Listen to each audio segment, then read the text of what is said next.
Les actions d'Israël en Syrie ont mis en péril les militaires russes, selon Sergueï Lavrov. Le frappe de l'aviation israélienne contre la Syrie effectuée malgré les avertissements de Moscou ont mis en danger les militaires russes et ont finalement mené à la destruction de l'île 20 russe le 17 septembre, a annoncé lundi le chef de la diplomatie russe interrogé par le quotidien espagnol El País. Les actions israéliennes en Syrie ont à plusieurs reprises mis en péril les vies des soldats russes déployés dans ce pays, a indiqué lundi Sergueï Lavrov dans une interview accordée au journal espagnol El País. Le chef de la diplomatie russe a rappelé l'accord verbal entre Vladimir Poutine et Benjamin Netanyahou sur les mesures conjointes pour assurer la sécurité des vols au-dessous de la Syrie.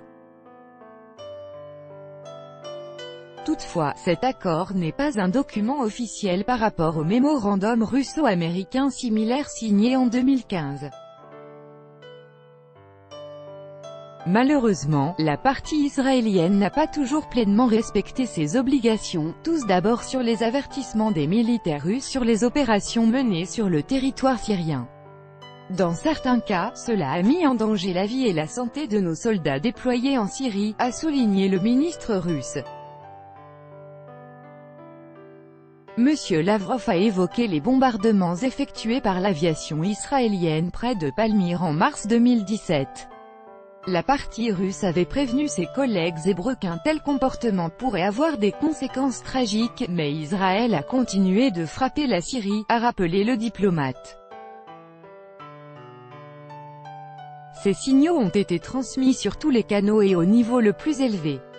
En même temps, la Russie, NDLR, a souligné que les actions de force n'étaient pas capables de résoudre le problème de la sécurité israélienne, mais aggraver les tensions régionales. Néanmoins, la pratique des frappes contre les cibles sur le territoire syrien n'a pas cessé, a affirmé Sergueï Lavrov. Selon lui, ces actions de l'État hébreu ont provoqué la tragédie de l'avion russe Il-20 avec 15 personnes à son bord qui a été abattu le 17 septembre par erreur par la défense anti-aérienne syrienne. La destruction de l'avion a coïncidé avec un raid israélien visant la Syrie.